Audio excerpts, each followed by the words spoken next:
welcome to Fins TV. I'm your host, Sammy, aka Fins Post. Next, I'm with my co-host, Steve Harris. Steve, welcome to a special edition Wednesday Victory edition of Fins TV. Special edition. We had to wait until we had a Monday night football game to throw all the usual Tuesday night shows off and have a Victory Wednesday podcast.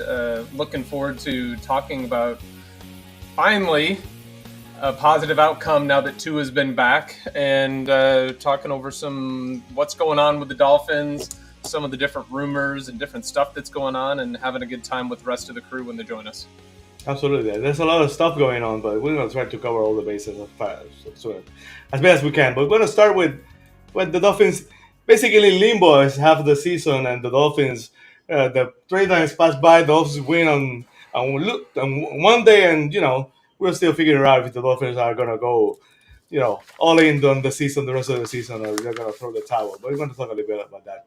So also we're going to talk about we're going to dust off the old confidence meter machine. We're going to talk about the Dolphins defense, the offensive line, and whether or not the Dolphins have a chance to make the playoffs. And Gardner Minshew and the Raiders are back in town this week. It was a tough game last season against the Raiders, so should be interesting. The Dolphins are a lot of fans expecting a victory, but we'll see about that.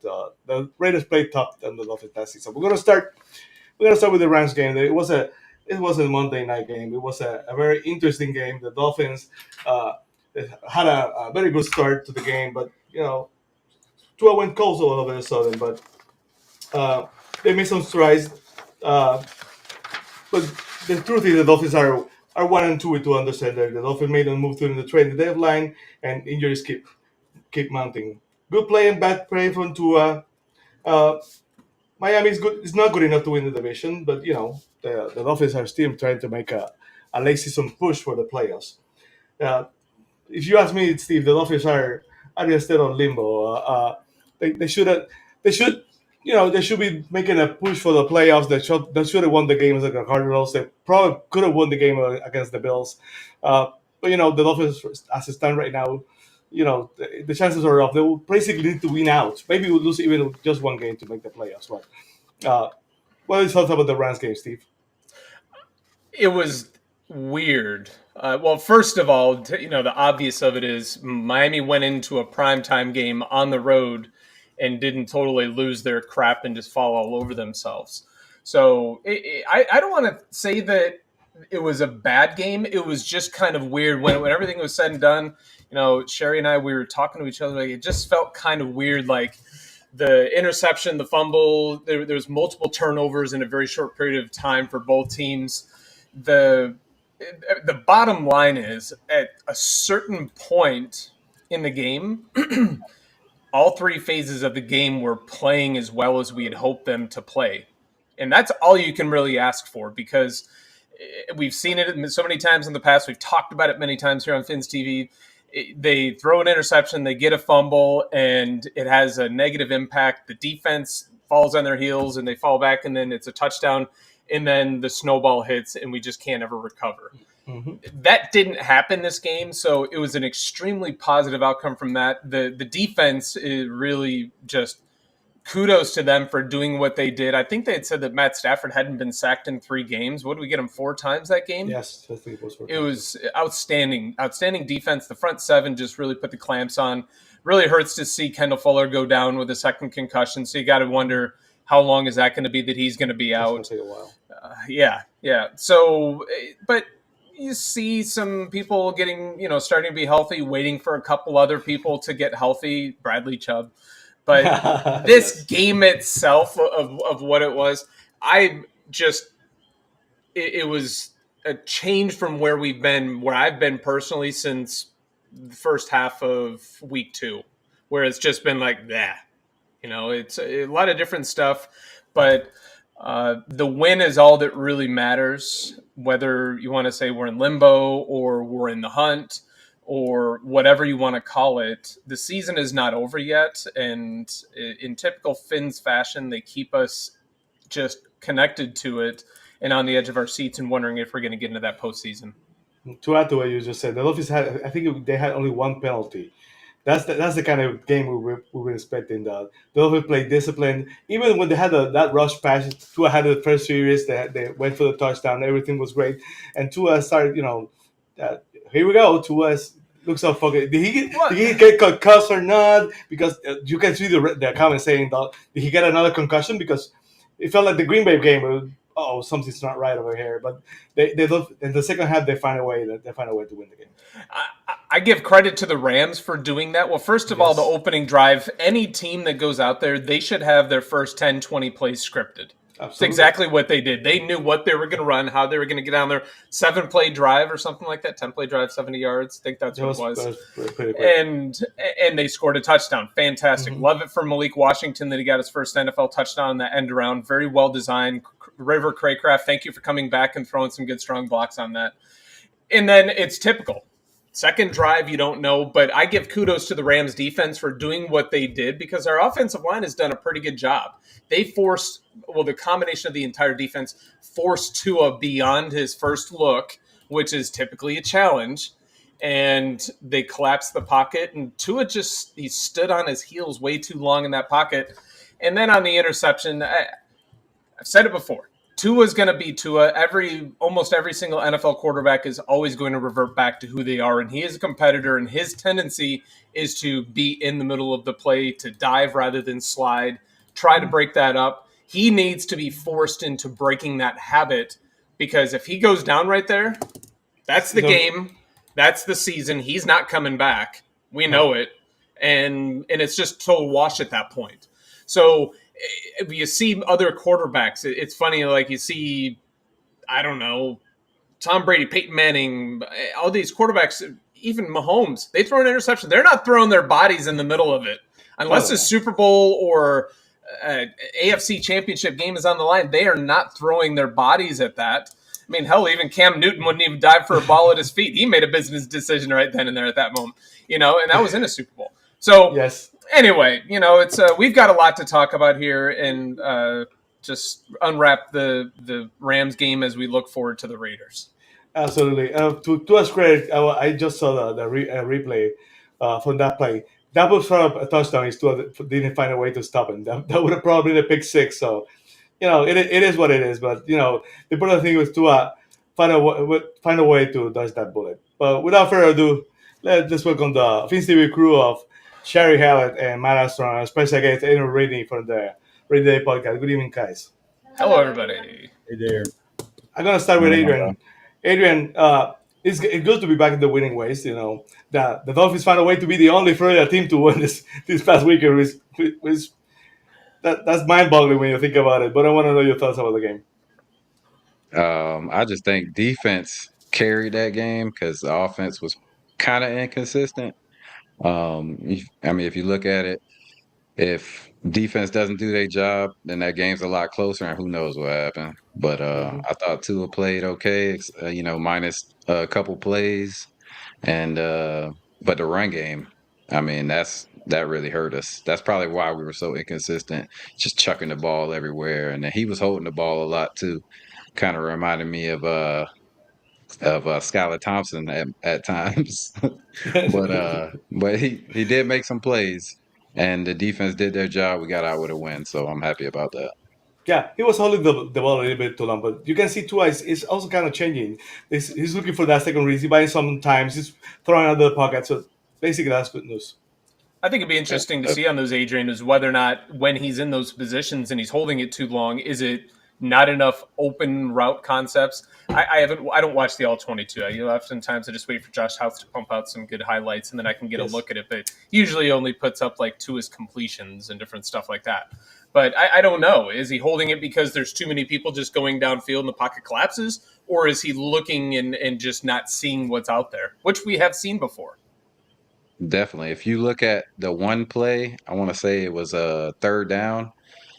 He throws the ball to the middle. I think he threw it to the tight end, but there was a back underneath, and then there was a wide receiver right behind him. All three in the middle, almost aligned. So I think that's part of it too, Steve. The concept, the route concept. So, man, the offense is Mike McDaniel's baby. So, if it's being inconsistent, then it's probably got a lot to do with him I mean, probably 50-50 with him and the players. So No doubt.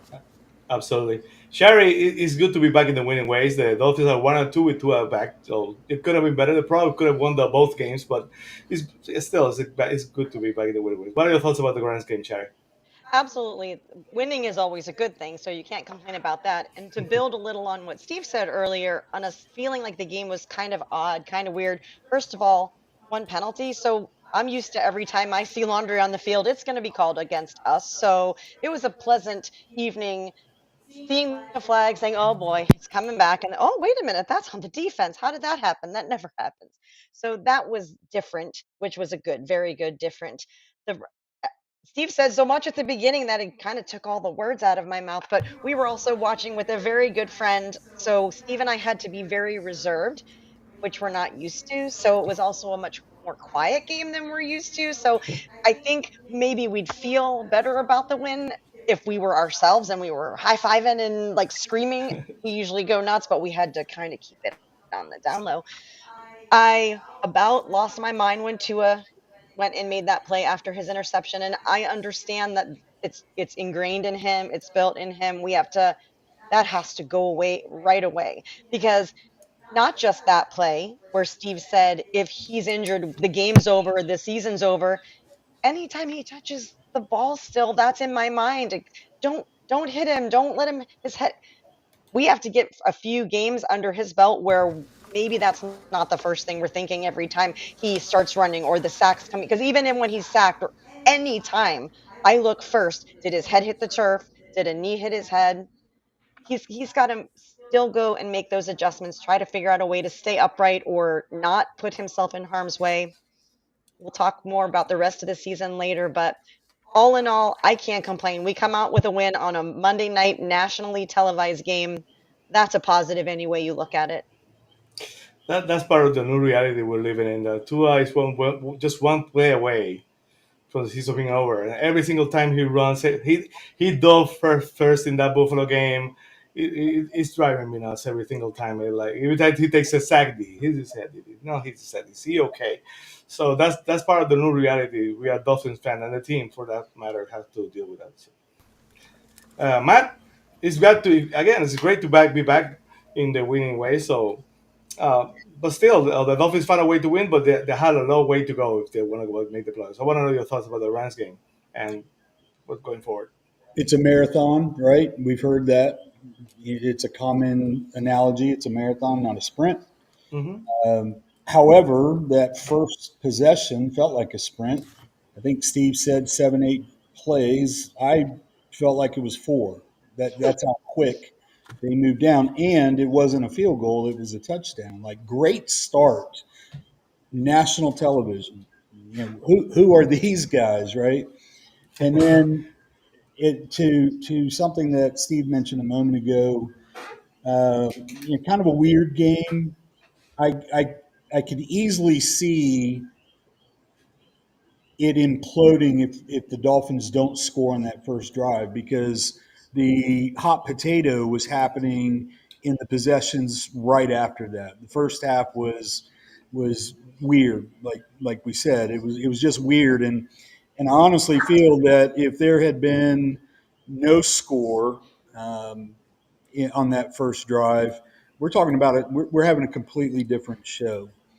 Um, I do know that Mike McDaniel referenced that he watches Finn's TV, and that was why there was so few flags. He listened to Shari. Clearly, he's Clearly. gotten the message. I did a double take when the guys, whoever was calling it, Aikman and Buck, only one penalty flag for Miami. That's who are these guys? And then as far as Tua is concerned, I'm going to make a controversial statement for me. No. I'm starting to get over the hero ball. I watched his interview with Darlington.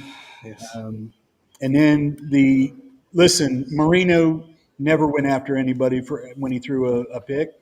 Brady, Manning, neither Manning. I often reference basketball on Finn's TV, and there's a reason for that. And one thing that I'm going to reference is any basketball game you've ever watched, watch the defenders when somebody's going in for a dunk. They don't try to block that Get out of the because way. they don't want to get put on a poster, right?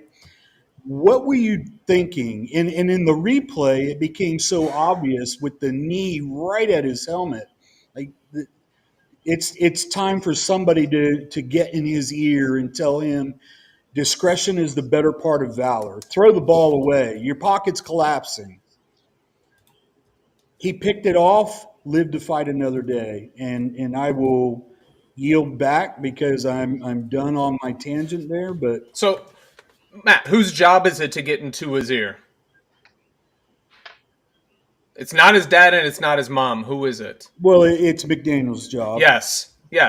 So, It's his job. If he's going to be that person walking him off the field with his arm around him, give him a kiss on his head, he needs to be that tough figure to say, it stops. Our season is going to make or break on you and your availability. I agree. And it's not just McDaniel. I'm not defending McDaniel, but there's also he's got a QB coach that's in Level, his ear right?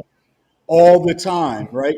Listen, I have been, and we know we joke about it literally every episode, extremely positive, extremely upbeat about my favorite teams, but it's no joke. Another one, and you are likely done. You are likely done and you are worthless right now. If they put him on the market, if the trade deadline had not passed yet, and if they said we're going to put him on the market, you're not getting anything for him. You're not getting the value. He led the league in passing last year. That has value. Today, you're getting a 7th round compensatory pick, and I'm being slightly facetious there. So, whose job is it? I'm going to bet that somebody is in his ear, and that's why I reference hero ball. Man, you have to have discretion out there. The pick sucked. You threw it. You threw it where you shouldn't have thrown it. That happens to every quarterback from the greatest to me. But you live to fight another day. That tackle, push him out of bounds, man. Yeah. Push him out of bounds. Well, also, when you were talking just now about how Dick McDaniel's the quarterback's coach, Stu is a grown man. And at Mhm. some point, he needs to be the one in his own head making Yes. a logical, conscious decision. You can't, he's not a child. He's not 7. He has to be expected to be mature enough to do this on his own. If he can't be coached, that's a big problem. And that's In why general. that's why I referenced the Darlington interview. There's this arrogance, and arrogance isn't even the word I want to use, but it's very much like he's angry at everybody. He's got a chip on his shoulder, and Defiant I'm a almost. fan of his. But make no mistake, I am thankful that he's the QB. He's the best one we've had since 13. Period. But dude, you got We're to gonna use some common sense, man. we're gonna live and die with Tua, man. We talking about this. This ain't the first concussion. Probably not gonna be the last. no. The way he plays, so I The, mean, you just gotta hope for the best, really. Hopefully, he eventually gets it, but it don't look like he is right now. He's just gonna keep playing the way he's been playing, and we're just gonna be on eggshells What, every what game. That's it. what did our families tell us when we got too close to the hot stove? Yeah. And at some point, they were like, Yeah. Go "Go ahead. Don't ahead." touch it. Go ahead. Well, and Yep. I think that's a perfect analogy for what I was just going to say, which is the Dolphins are awfully close to that hot stove without a QB2 that is a useful, reliable. It shouldn't be that your number one guy goes down and there really is nothing Yeah, your waiting season's in the over. wings. Period. Now, there should be somebody back there who can at least you have confidence that there's a good chance he can keep you in the game, let your defense win the game for you. We don't have that, and that's not on Tua. They need to look deeper for that. That's probably why they're gonna take a quarterback, first round pick. no way. Because I Probably. don't. I'm Well, But telling. we know they're not taking linemen. they're gonna have to Yeah, find we a know way. that. Well, Steve, No. a person like Tua, with so many endorsements, with such a capable team who changed ages a couple of.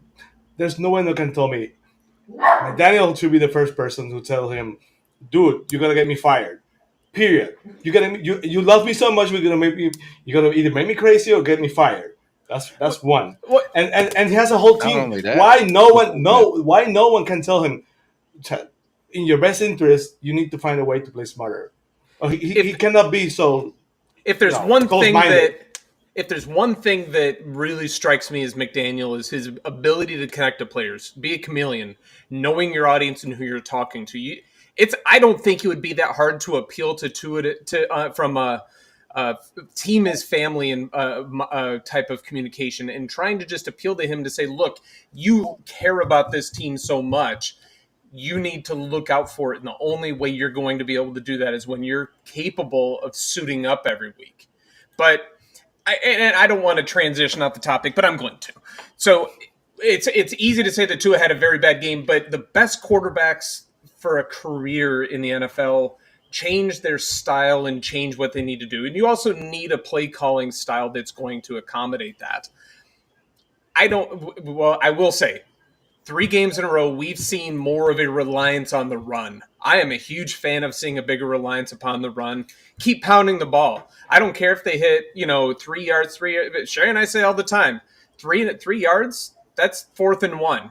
You break a little bit further, you get 6 yards in, 3 yards, now you're at 3rd and 1. Don't go out there and just start slinging it. There was one of the series, 2nd or 3rd series, where they went out there and they passed. I'm like, stop.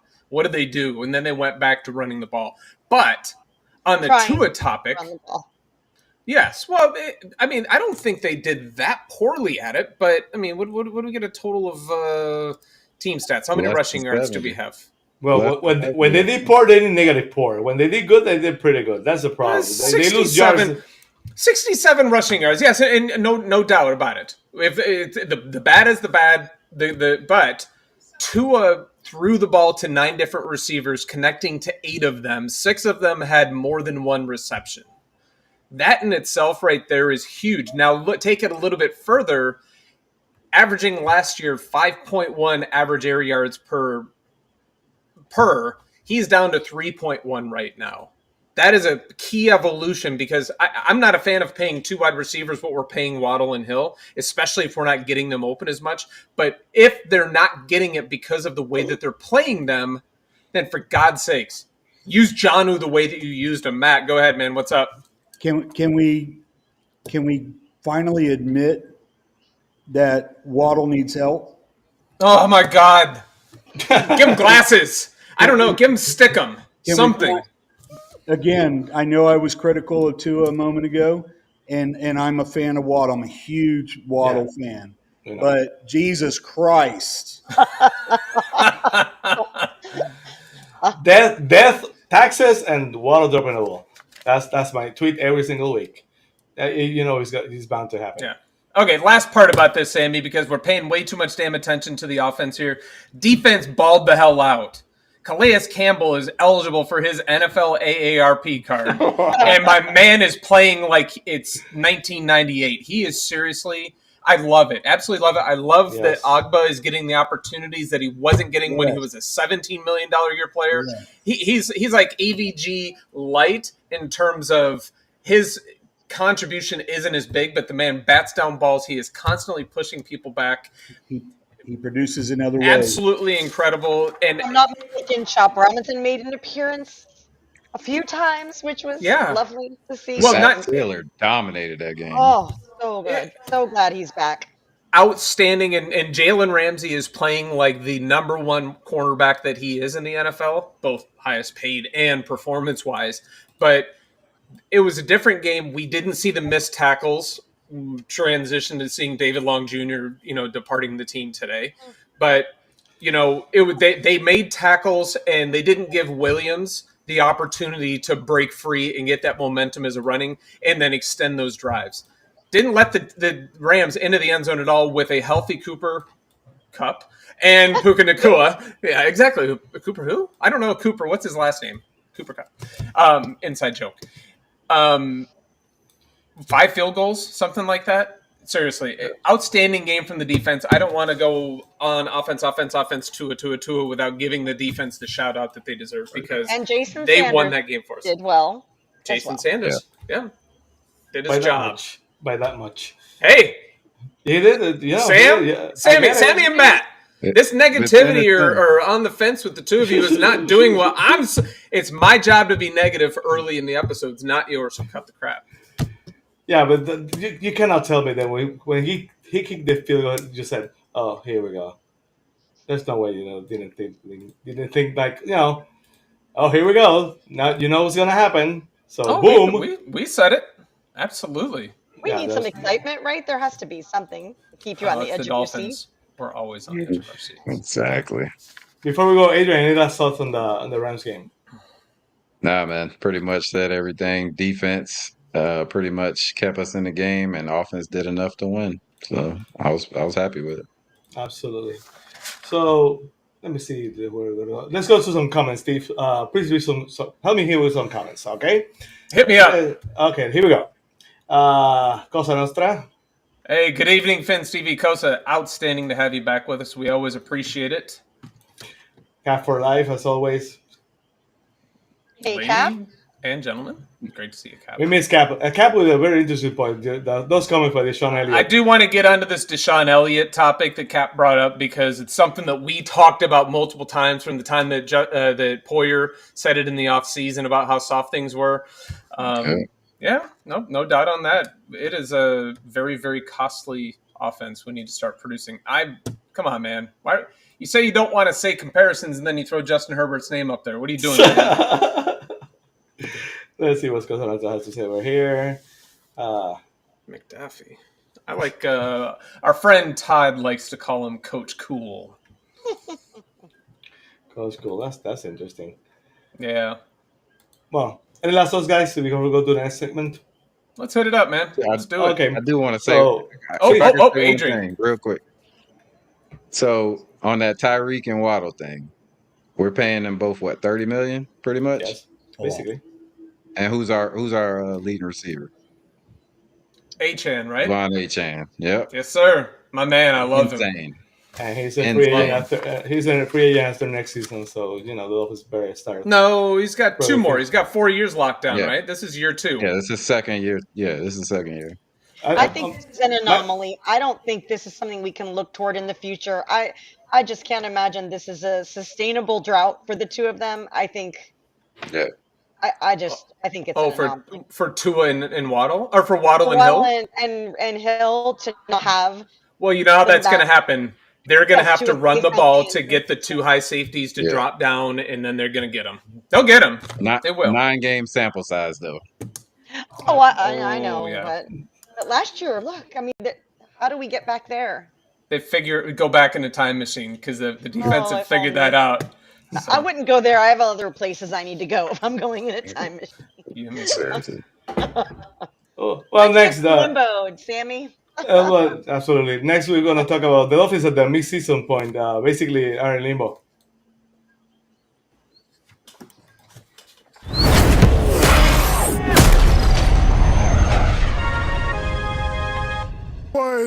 To start a wildfire, all you need is one spark. Okay. And that spark happened today, and now we got to keep it going and build on it. It's a short week, but it doesn't matter. We need to win. We're hungry, and we'll keep fighting for it. Dolphins win over the LA Rams. It was the rare NFL game in the middle of a season that I thought could have turned around a franchise. And this happens in the NFL a lot. I'll get to that in a second. But Tua is healthy. He was tremendous on third down. Should have beaten Buffalo. And they dominated a Rams team on the key down. Third down offense, third down defense. And remember this, schedules matter. The schedule gets really easy for the Dolphins. Jets twice, Browns, New England Raiders. Easiest remaining NFL schedule. So every season there is a team in about week 9, 10, 11 that catches fire. Last year it was the Rams. Remember, they won 7 of their last 8. They were a bad team, unhealthy. Then they got hot, went to the playoffs. 2022, it was the Bengals. Bengals were back and forth. They were 4-4, got red hot, went 12-4, lost close to the Chiefs in the AFC Championship. Remember the Brady Buccaneers. People forget this. They were 7-5 going into the Week 13 bye, and the schedule lightened up. Detroit, Atlanta a couple times. Detroit wasn't as good as they are now. All of a sudden, Bruce Arians, Brady are clashing. They're 7-5. They go into a bye. They get red hot. This happens every year. And I look at Miami's schedule. I look at the way they played. They should have beaten Buffalo. The schedule gets weak. Listen, the Rams have a great coach, an excellent quarterback, and a good young roster, especially on defense. And I mean, that game, I don't care what the score was. The Rams were chasing the Dolphins for 3.5 hours. That was the Dolphins game from the very first drive. And you know what? I've said before, there are limitations to what Tua can do. But in that second half, and on third down, he went for the game 9 of 12 for 140 yards just on third down. And that is an excellent, young, albeit young, excellent Rams defensive front. And he tore them apart. So we can say what we want about Tua. He may have limitations, but I watch him in Buffalo on the road, then fly cross-country against that Rams defensive front, and Tua was exceptional. This is a good team. And the rest of the division, New England's going nowhere. Jets are man overboard. Buffalo's already won this thing 3 weeks ago. So, this is a real time for Miami. I've seen Cincinnati do this.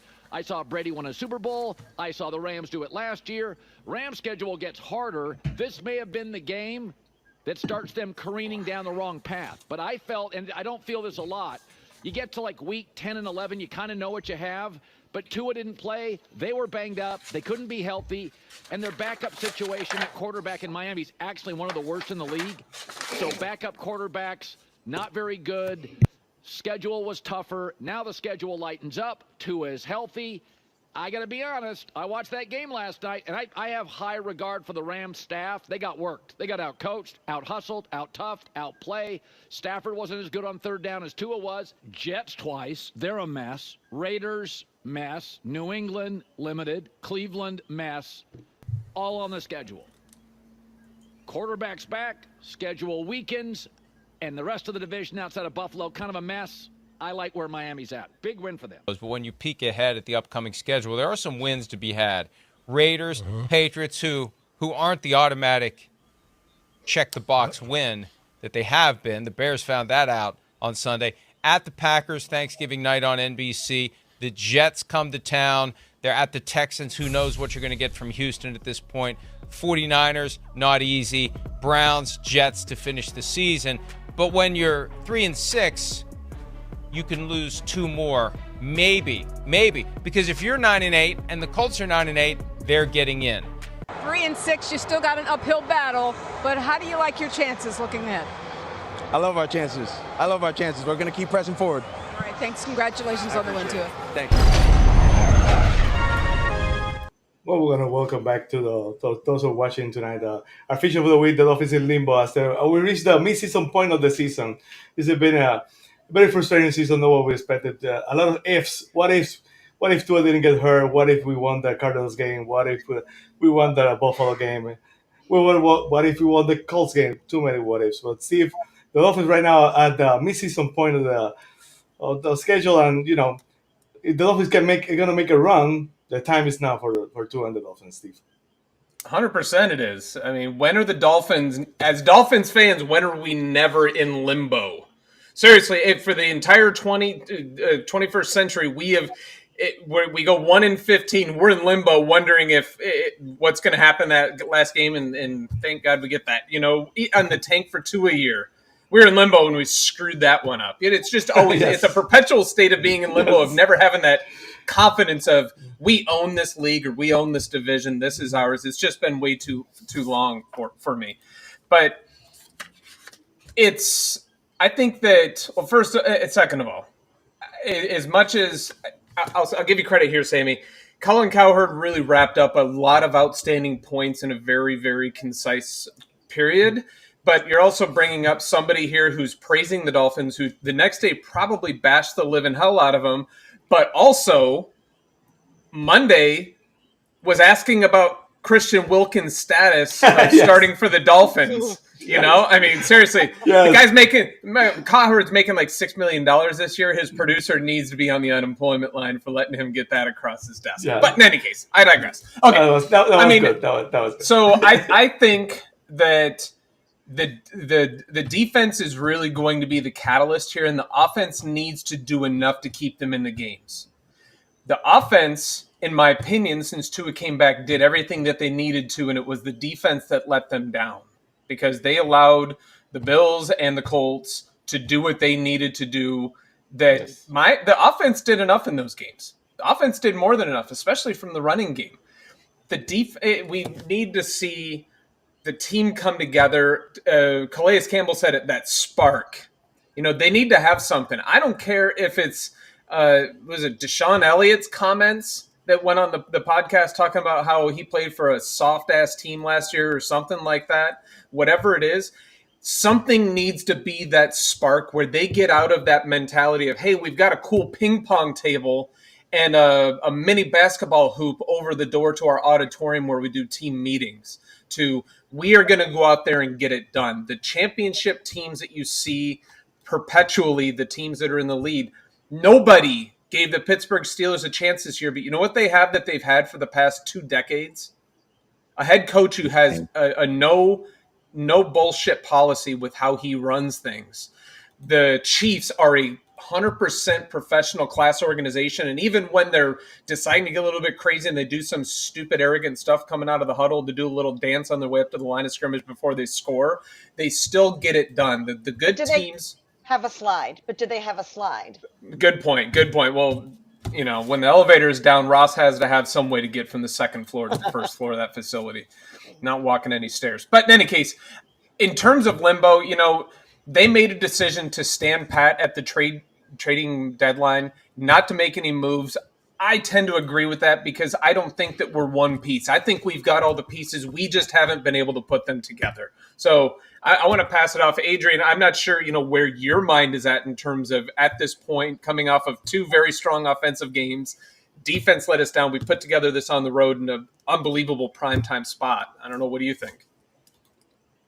I think with Tua back, we talked about this, you know, when I was on the show before, and I said if Tua comes back, the offense is going to run way more efficiently as long as the defense can hold, you know, do their part. But those 2 games, Arizona and the Bills, they didn't just let them do whatever they wanted. So, I mean, and then we scored 27 points in each game. 27 points should be enough for us to win. Absolutely. Every game. So if defense does their part, that's on Anthony Weaver. We did get Javon back. We got Zach Sealer back. So made big differences. Calais Campbell playing out of his mind. I mean, the linebackers seem like they played a lot better.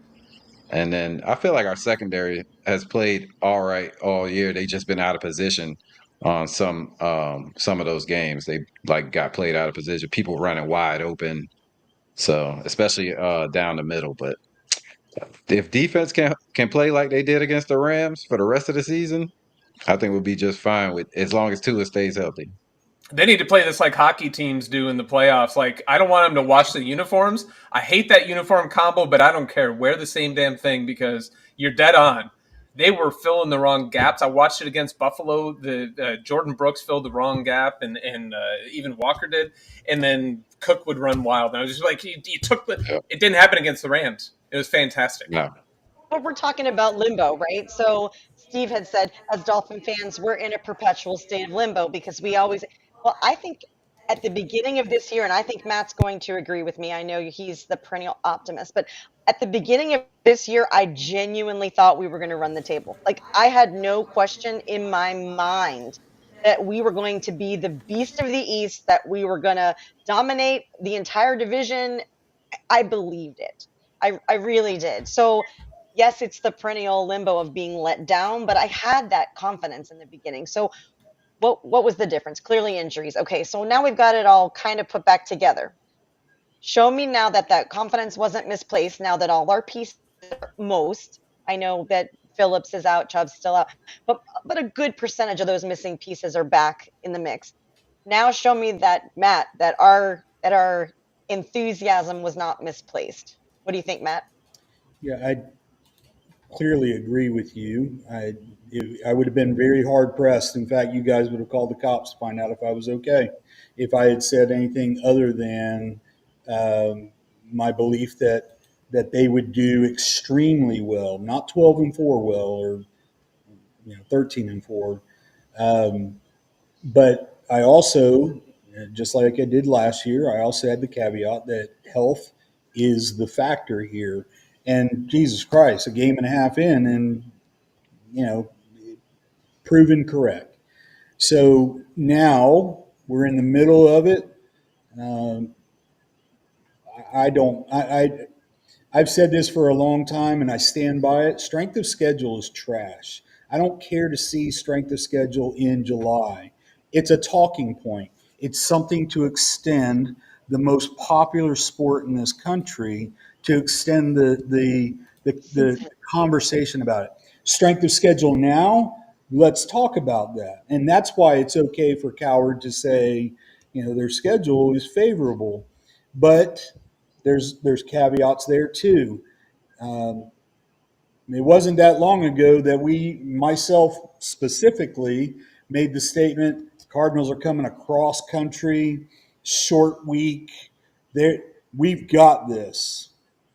Well, the Rams just experienced what we did with the Cardinals coming into town. So there's a bit of a crapshoot here, and I don't know that we, as somebody said, a couple more losses, and we should be okay. I wouldn't even play with that fire. Go out there, because the next one is, you have to win this, and you have to win the one after that, and you have to win the one after that, and play like it's your last freaking game, because it is. It really is. With the dollars that have been committed to this team and this offense specifically, there's really an opportunity for you to say, with a lot of authority and with a lot of confirmation, this is it. Because what are you going to do in a year? I say it all the time: salary cap is a myth, but the reality is Tyreek Hill is on the other side of 30. Jalen Waddle, let's get him some of those Neumeier gloves so he can hang on to it a little bit. Resurrect the ghost of the assassin. Can't remember his name from the Raiders. No, Lester Hayes with the stickum. Something. Do something to get that kid to be able to hang on to the ball. And the last thing that I want to say about this is, we're going to run the table. We're going to win all the way out. All right. There's your enthusiasm. That's what you pay your ticket for, to come in on this show. We're running the table. That's why I show up every time, is for Matt's positivity and those guarantees. And although that is wonderful and positive, and I hate to bring that down, we have to also accept the fact that when people are talking about strength of schedule, the other teams are looking at us and saying the same thing, because we're on the other side for them. Sure. So we want to be the people who break that. They want to be the teams who break that. So I couldn't agree more, Matt. Each game is do or die. You have to believe that, because you can't say there's always tomorrow, because there's not. I want to ask you guys. Deshaun made comments today about the Dolphins being a soft team. If you're an opponent and you see the Dolphins and you say, yeah, they're desperate, but they're soft. We can put that.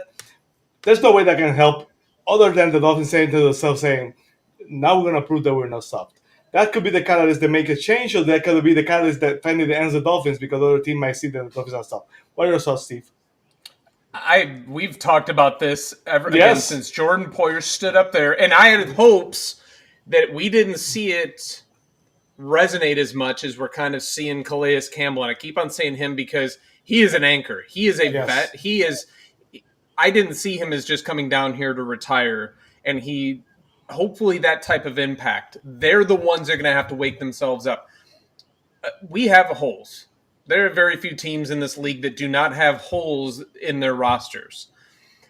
We have, I believe, the pieces to stay in every... Look, we went up to Buffalo, and we were in that game until the final kick. We had that game.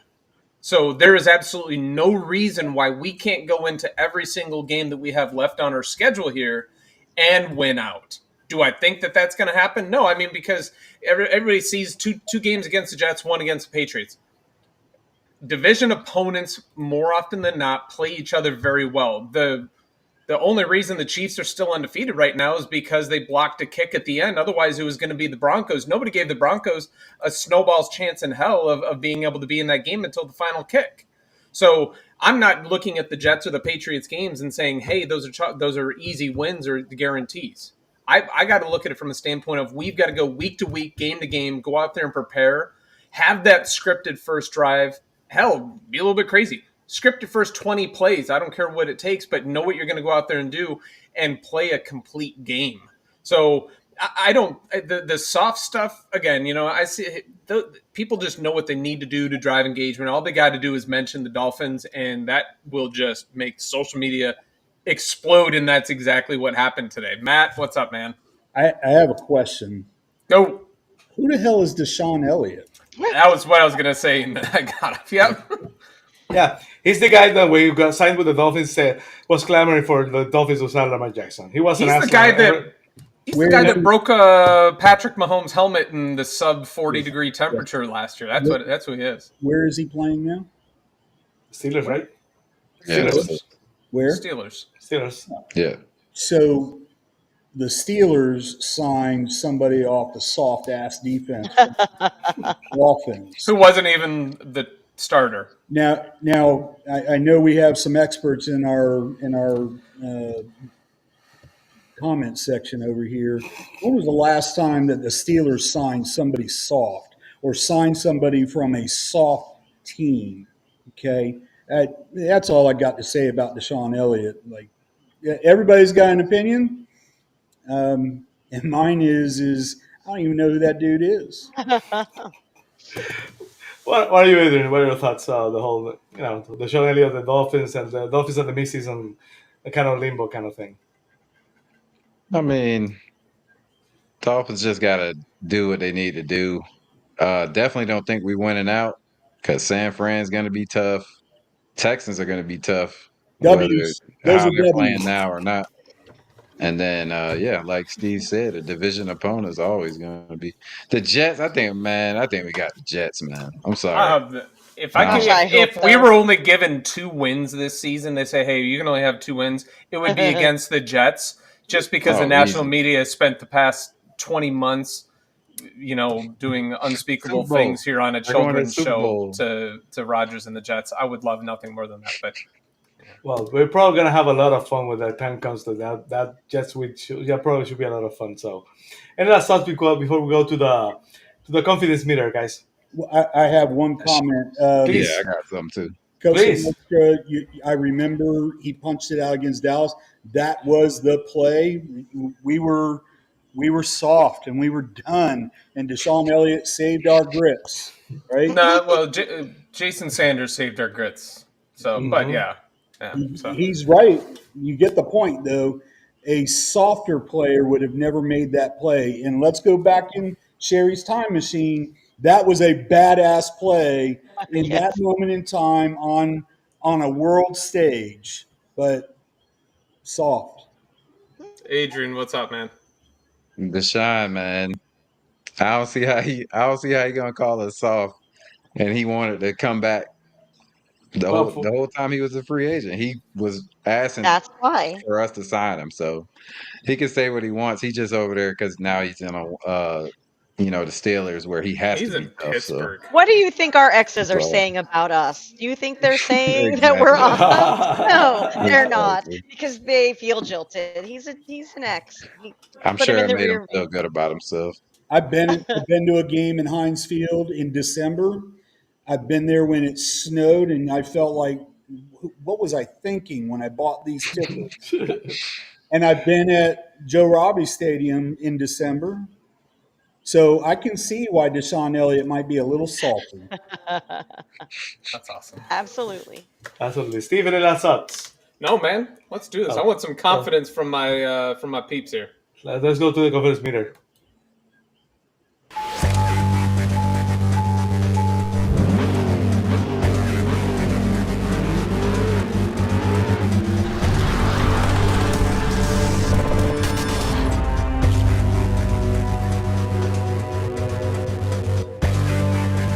Well, first up, if the confidence meter is the Dolphins' offensive line. How confident are you on the Dolphins' offensive line, Steve? Low, medium, or high? Low, medium, or high. We're Taking not taking into 0 to consideration 10 that here. we lost Austin Jackson, we lost Robert, but we got win back probably for next season or the week after. So, what are your We confidence? get win back for a game or two, probably. I don't know. Yes, yes. Okay, so this is one of those things. I've been thinking about it for a few weeks now. It's my mea culpa. I was wrong. Other people were right type thing. And I did put a blast out there talking about the offensive line. They have I played think he's talking above to you, and Matt. yeah, you can He's put your. talking to you, Matt. I'll talk more loudly. He's more brash right now. He's energetic. I think his meds have kicked in, but it impacts his hearing. So I'll talk into the mic. No, the offensive line has performed above my expectations. Losing Austin Jackson, no doubt, it's going to hurt this team, especially going up again against the Jets. They can't get out of their own way. They make so many mistakes on offense. Bottom line, they've got a lot of studs as pass rushers, so it is going to hurt us. I put my confidence meter right around medium. If we have to stick with those three, I'll just put it at medium.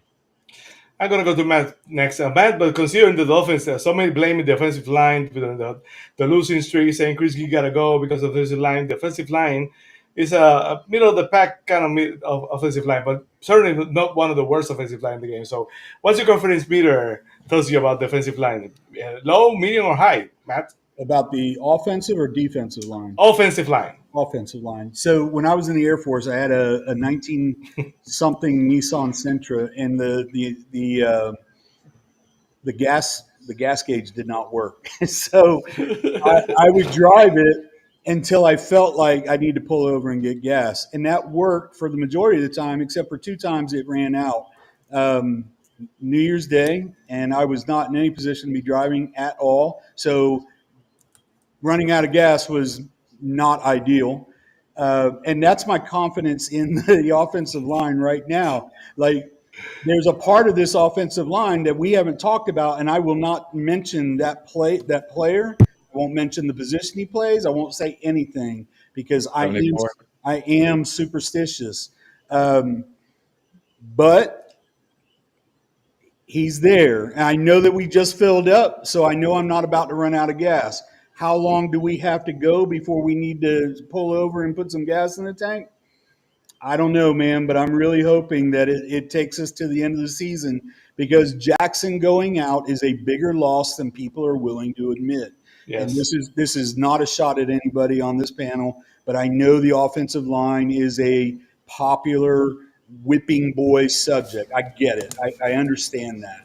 But make no mistake, that offensive line has performed this season, 188 yards rushing a couple weeks ago against a good young Rams defense. They didn't put up as much, but they put up, right? Oh, yeah. So losing Austin Jackson is a blow. We've got somebody on the bench, and I know Jones is out as well, but right now I know I just filled up my tank. I've got some ways to go before I really need to start worrying about it.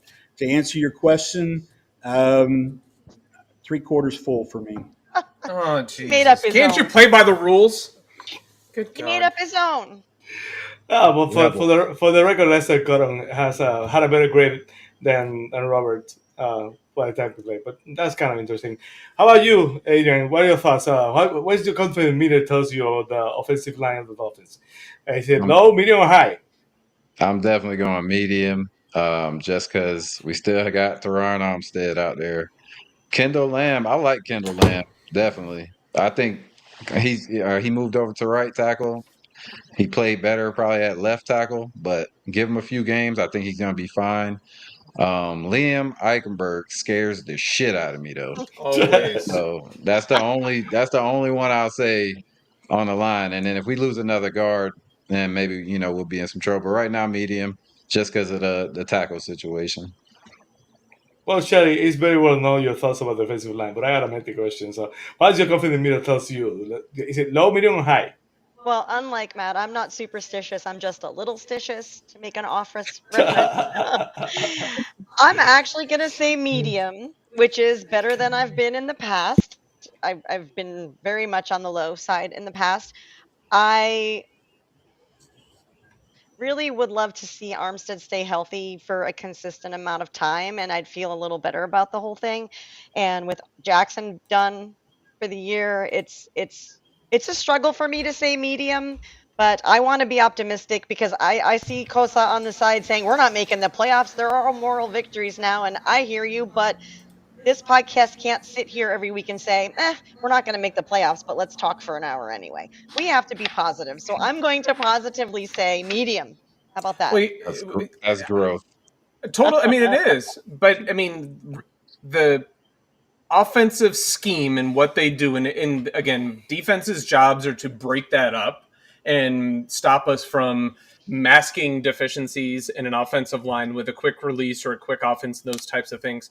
Okay, that's fine. We're not going to get away from that as long as Tua stays healthy. But it will, if more injuries do happen, there aren't a bunch of just hidden gems out there waiting to be picked up off the street to play offensive line. So we are going to be in a tough situation. What it is going to do is it's going to force McDaniel to change his play calling some and his protection schemes of how they're going to do it. So it's going to be relying upon Ingold being healthy and being able to block. Oh, yeah. Julian Hill, get the F off my team, please. But tight end. But we just brought in a couple tight ends. One of them, he was with us in the offseason. We let him go. We picked him up practice squad today. I'm dumping on his name, but in any case, some blocking tendency guys. No, we just brought him back today on the practice squad. Yeah, but he played for the Chiefs last season. I can't remember his name. That's how well he played for the preseason. I think he was. Well, we picked up 2 today or something. But in any case, I digress. It should force protection changes to just give Tua that opportunity to do it. And when you do those protection changes and they think, hey, this tight end is blocking, he chips somebody off, he's a dump off option. I don't think it's going to be the end of the world. I have a much higher level of confidence in my offensive line than I did back in August. Well, I'm going to just real fast before we switch off that, piggybacking off of what you just said. That is why my confidence is at a medium, but my confidence at a medium has an asterisk, which is because of the way Tua can mask deficiencies. Because the reason I was so low with the line before was the people we had back there in place of Tua, they weren't going to help their line at all. So I moved up to a medium, and it's not so much that I have that much more confidence in the line as I have confidence in the scheme with Tua back there that he can make them look better than they are. Fair enough. Get it out quick. It's a medium across the board. Let's play some lightning round. Next, the confidence meter on the Dolphins defense. How about you, Steve? Low, medium, or high? Lightning round. I'm going to go high. As high as you can get, man. Absolutely love Weaver's defense and what he's doing. How about you, Matt? Low, medium, or high on the Dolphins defense? High. How are you, Adrian? High. How about you, Shari?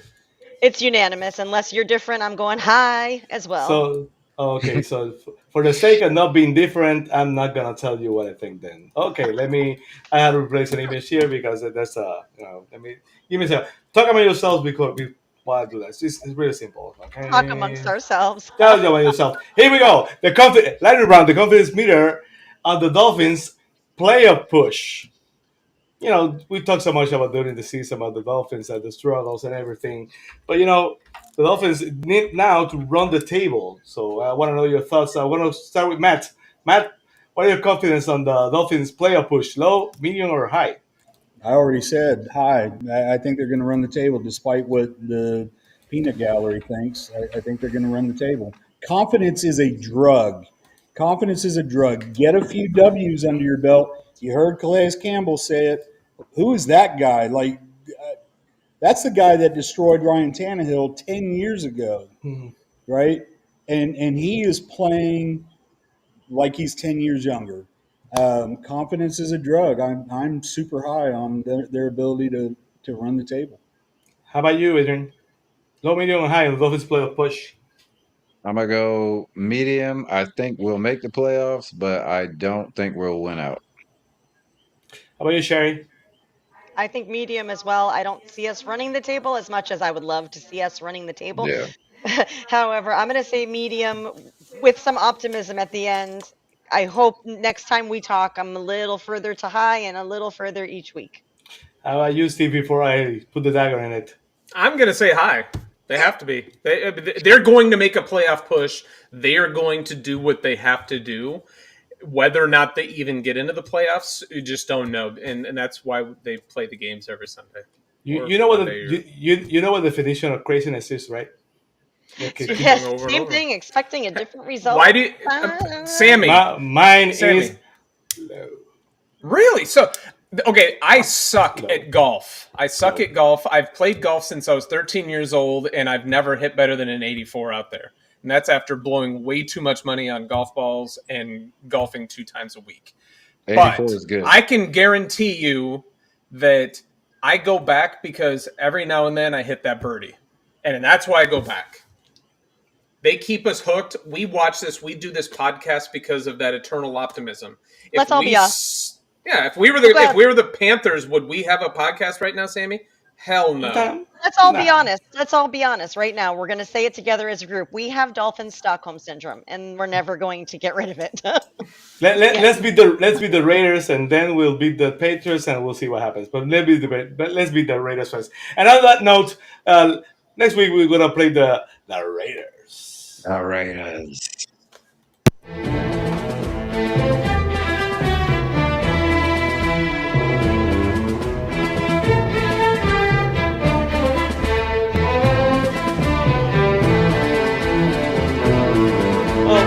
Sammy, that's not it. There you go, and here we go. Alrighty. The Dolphins have the 20th ranked offense, and the Raiders have the 29th ranked offense. The defense, the Dolphins are at 10th, and the Raiders are 15th. Surprisingly, the Dolphins' pass defense is ranked at 8, and the Dolphins had tied 15 for sacks allowed. Let me take this off and. Give me a second. And here we go. So, what are your thoughts? We played the Raiders last year. A lot was expected for the Dolphins last season against the Raiders, and that was a tough game when Pierce was the interim head coach. So, it's not a gimmick game for the Dolphins for any means. So, what are your thoughts? What do you expect for the game against the Raiders, Steve? It's one of those games where it's the Titans of last year. Mm-hmm. No reason in the world why we should be up against the fence and being pushed back by that team. Exactly. Max Crosby is one of my favorite players for the drive that he has in this game, and he is a game wrecker. He is up there, and I think that he's going to play it very tough. Their offense there's no reason why their offense should really scare us, given the talent that we have on our defense. I'm highly confident in this game, which, again, being burnt in the past with high levels of confidence, it hurts and it burns, but I'm still sitting here in this chair talking with y'all. So I don't see it. It doesn't matter who their quarterback is. They're a team in turmoil. I don't think their head coach is going to survive once their season is over. So I tend to agree with Cap here that it should be a game very closely mimicking about 31-16. How are you, Adrian? What are your thoughts? What are your expectations for the game against the Raiders? I like the 30 points. I like defense dominating. As long as we can keep Max away from Tua, we'll be good. Should be a W. How are you, Matt? What are your thoughts? I know what you're going to say, but I want to know your overall thoughts about the game against the Raiders next Sunday. Throw a curveball in there, man. He said he knows what you're going to say. Come on. I know what he's going to say. Who do we play this week? I didn't expect that. The Washington Sentinels. The Washington NFL team. Pain heals, chicks dig scars, but glory lasts forever. It's been an honor to share the field of battle with you. Miami, 37. Oakland Raiders, it'll always be the Oakland Raiders, 13. What are you, Shari? Well, I noticed in that whole big stat review you did that it looks like our best chance is getting him out on stopping him on third down. If we're third ranked, stopping third down, and we can get him. Obviously, that's the goal of any game, 3 and out. But if we play on our strengths and just make them keep giving us back the ball, and we can run the score up, that would make me happy. I'm not going to give a score prediction, but I want to see a lot of 3 and out. Gardner Minshew is going to be the quarterback. For them. Gardner Minshew is going to be back that quarterback this Sunday. That gives if you ask me, that gives him a better chance.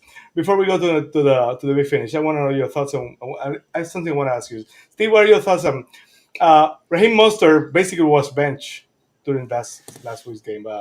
The fumbles cost them the Dolphins a lot. The fumbles critical times. That was unexpected, but Raheem must have been a big part of the Dolphins, and I don't want to go the whole episode without talking about that. So I'm gonna first thing in here. I want to know your thoughts about that.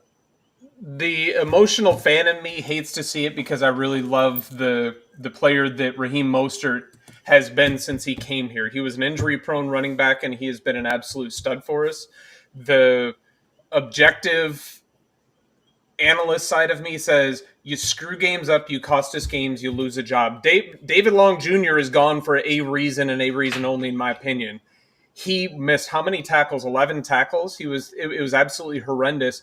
Out of position, missing the tackles when he had an opportunity. I want to see. I don't think it's a position where they're going to, hey, sorry, Raheem, you're going to hit the skids. I think he's going to continue to get it. He got 2 receptions.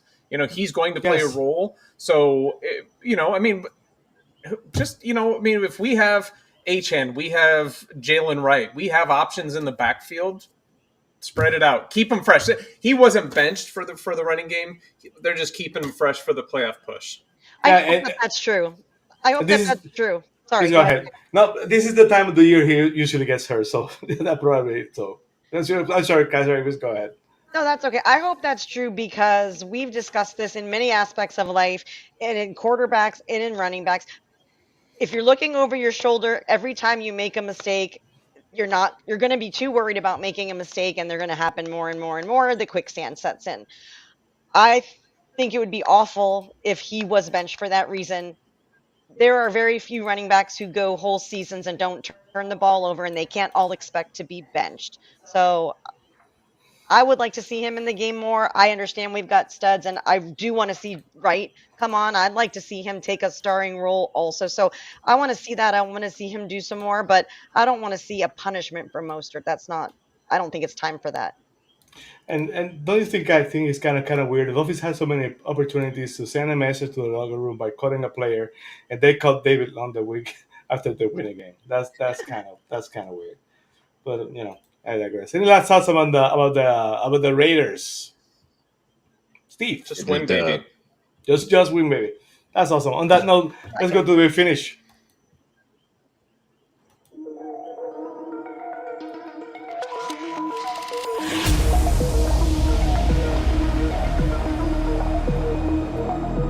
We appreciate so many of you watching. A lot of channels tonight on NX and on YouTube.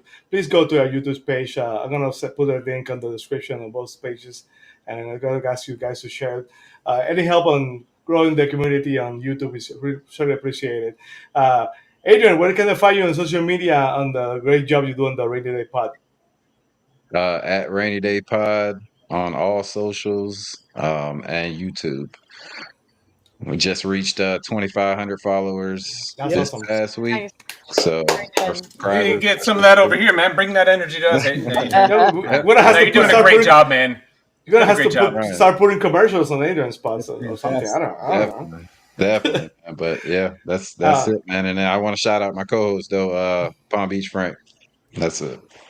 Matt, Mr. 1%, Mr. Perfect, where are the travels taking you this week? Let's see. I've been to New York, Phoenix, Atlanta, Miami in November. Wow. And this week, home. I'm just home. So that's awesome. I like it. Actually, I'm home for I think the rest of the month. So I'm happy about that. And we're happy always you have time for us. I know you're very busy guys, so we always appreciate it. Shari and Steve, let's go.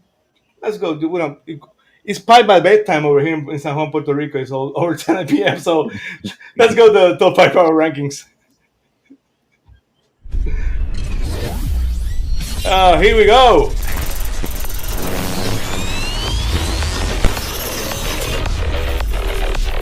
It's this week's top 5 power rankings. A lot of movement on the bottom, but not on the top. The number 5, the Ravens, if you win, the Packers stay put at number 4. The Bills have a huge game this weekend. And at number 3, and number 2, the Lions, they're looking very, very, very strong. And number 1, the refs. I mean the Chiefs. at number 1. Well, perfection is not an easy thing, but the Chiefs have found a way to stay perfect to the first half of the season. They have a huge game against the Bills this week, so I can't believe I have to root for the Bills. there's no way I'm going to root for the Bills. Okay. So just I have to. Do I have a minute, Sammy? Just please go ahead. Only one. I'll try to stay awake. Okay, no. Not because of you, because of me. We're getting up. Oh, we're hurrying this up because of you. I'm sorry. I won't talk. No, please go ahead. I just somebody put it out on the socials yesterday, and I wanted to ask it here because it's an interesting topic. Because I know there's the hypothesis that the Dolphins are a cursed team because they built the Joe Robbie and all this on burial ground, sacred ground, whatever you want to call it. Yeah. But they said, what if it's not a curse of that, but it's a curse of the perfect season?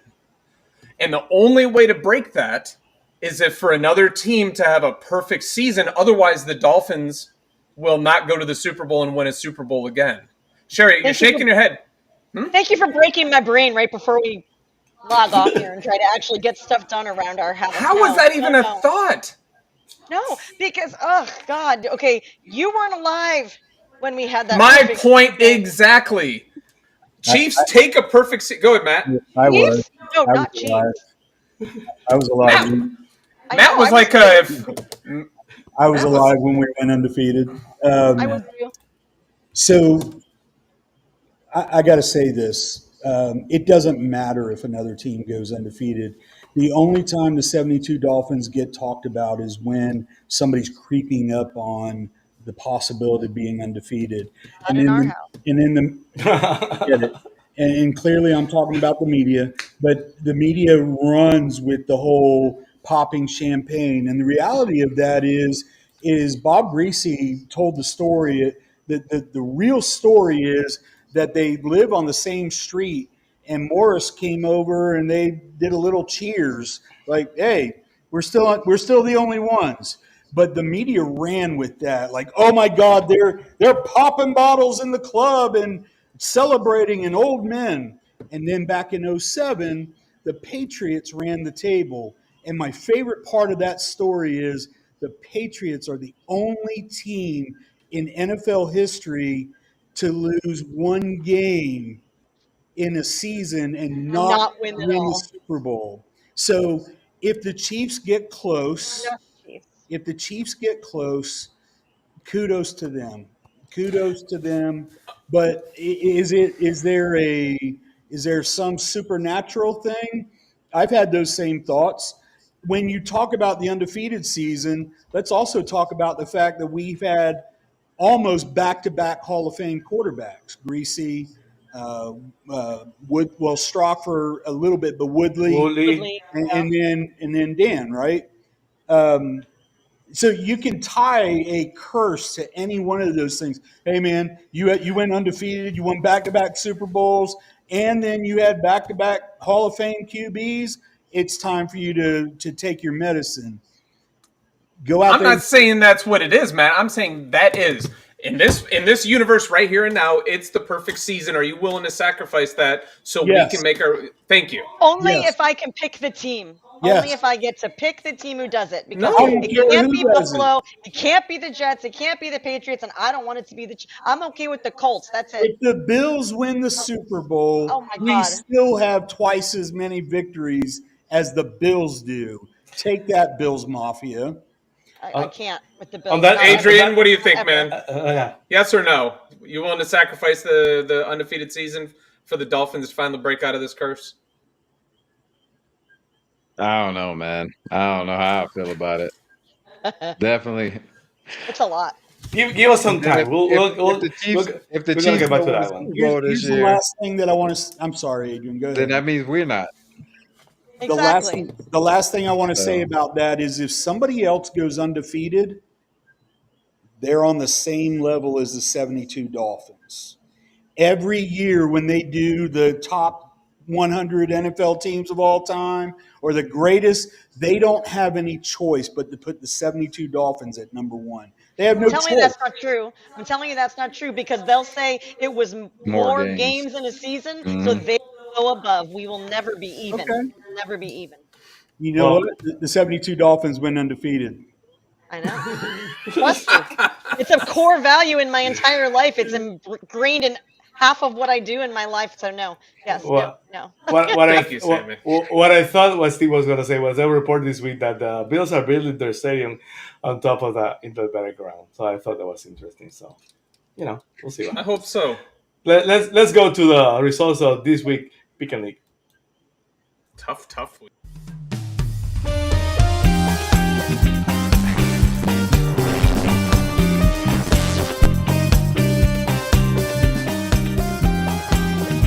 Well, 7 leagues at number 9. Sean Stanley from the Big O Show number 8. Bobby Finstock number 8.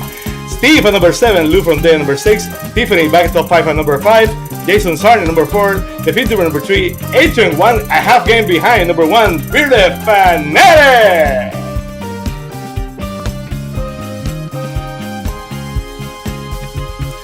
Well, you are just a game behind Bearded Fanatic. They had a substantial 4-game lead. Well, Adrian, you're just a game behind to winning the coveted Fizz TV Pick and League. So, what are your thoughts, Adrian? Bearded was not here today to take a victory lap, so you can do that for. I mean, I ain't caught him yet, so I ain't taking no bows yet, man. Yeah, but I'll tell you, I'll tell you what. 4 weeks ago, that seemed like a long shot. So the fact that you are, I thought nobody's gonna catch him when he had the 4 games. Yeah, absolutely. So, guys, we want to thank everyone who's watching across all platforms. Just win, baby. We had to beat the Raiders this week, and it's 1 game at a time for now on. So let's find a way to beat the Raiders, and we'll go from that. So again, thank you guys for being here. Adrian, thank you for joining us this week. Hopefully, we have you before the season ends. You're always welcome to join us. Of course, man. I appreciate it. So thank you guys. As always, when you say Miami, you talk Super Bowl. Fins up. Fins up, y'all. Thanks for watching Fins TV. Please like and subscribe.